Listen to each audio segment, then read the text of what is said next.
Oke guys, pada video kali ini kita akan melakukan studi observasi mengenai konformitas pada perilaku merokok pada remaja dan dewasa awal di Desa Kilang, Kecamatan Montong Gading, Lombok Timur.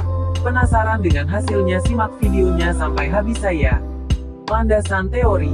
Menurut Myers, konformitas adalah tunduk pada tekanan kelompok meskipun tidak ada permintaan langsung untuk mengikuti apa yang telah diperbuat oleh kelompok. Myers menjelaskan konformitas sebagai perubahan perilaku sebagai hasil tekanan kelompok secara nyata maupun imajinatif. Menurut Sarwono, faktor yang mempengaruhi konformitas ialah kohesi kelompok dan suara bulat. Monks menambahkan faktor lain yaitu usia anggota, di mana remaja usia 12-18 lebih cenderung melakukan konformitas. Menurut Islami, bahwa perilaku merokok remaja dipengaruhi oleh konformitas.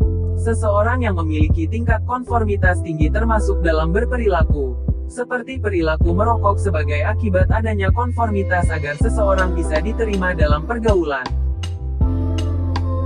Kami melakukan observasi kepada 4 orang responden yang berusia di antara 18-23 tahun dengan 2 metode, yaitu metode wawancara dan metode eksperimen sederhana. Wawancara dilakukan dengan memberikan 8 pertanyaan yang sama kepada tiap responden. Sedangkan metode eksperimen dilakukan dengan meminta responden untuk melaporkan frekuensi merokok mereka dalam 2 hari yang berbeda saat bersama teman sebaya mereka dan di saat sendiri. Ini dilakukan untuk melihat seberapa besar pengaruh konformitas ataupun kehadiran teman dalam intensitas perilaku merokok mereka.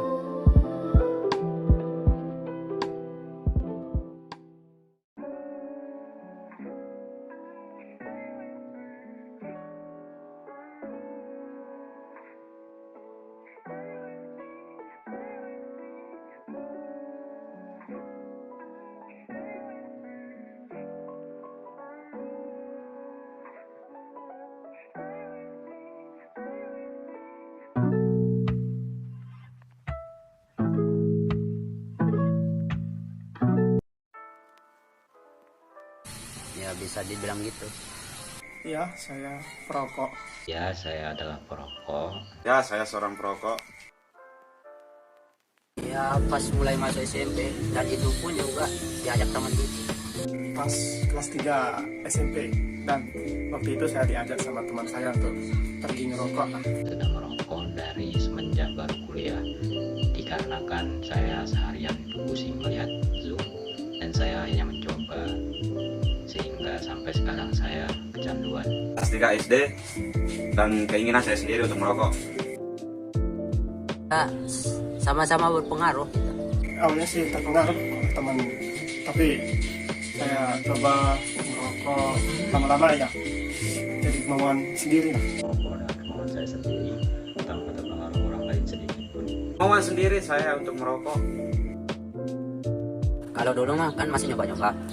Ya jadi kita kayak aku pribadi sembunyi-sembunyi gitu. Tapi kalau sekarang mah bebas, mau di mana aja, nggak apa-apa. Kalau kepingin itu ya di mana-mana aja sih, kecuali di pom bensin. Di tongkrongan, di rumah, itu udah. Di kamar ataupun di ruang tamu, karena saya sudah mendapatkan izin untuk merokok dari orang tua. Sama aja sih. Nah, sih nggak terlalu sering. Soalnya kalau ngerokok sama teman itu ya lebih enak gitu. Pokoknya mantap. Saya lebih sering merokok sendirian karena mungkin lebih banyak mikir kalau sendirian. Sering bersama teman sih. Kalau sendiri kadang-kadang merasa gak enak rokoknya. Kalau dibilang sering, ya nggak terlalu sering sih.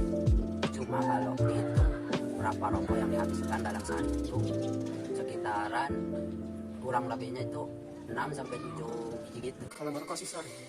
Kalau banyaknya itu di setelah sarapan 2 biji, terus siangnya itu 2 biji juga, jadi banyak lah yang saya habiskan kalau merokok itu.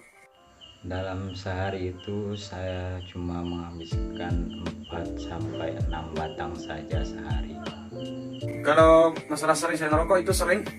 Dan rokok yang saya habiskan itu nggak sampai terhitung. Bahkan saya beli tembakau yang eceran 5.000 itu. Tidak tahu. Kalau berbahaya dari rokok itu kan sudah ditaruhkan di sana peringatan merokok membunuhmu, tapi ya namanya sudah terlanjur merokok itu kan ada. Dan saya mengetahui bahaya dari merokok. Jelas tahu sih kalau bahaya dari rokok itu. Nggak ada sih, tapi gimana ya, untuk berhenti ngerokok itu sulit sih. Kalau keinginan untuk berhenti merokok itu kan saya udah coba 1 hari, tapi ketika saya bermain bersama teman saya diajak lagi ya, jadinya nggak bisa. Dan iya, saya pernah ada keinginan untuk berhenti dari merokok tersebut. Tidak ada lagi untuk berpikiran berhenti merokok karena saya sudah terlanjur. Dari hasil eksperimen sederhana yang dilakukan oleh observer didapat hasil sebagai berikut, yaitu 1.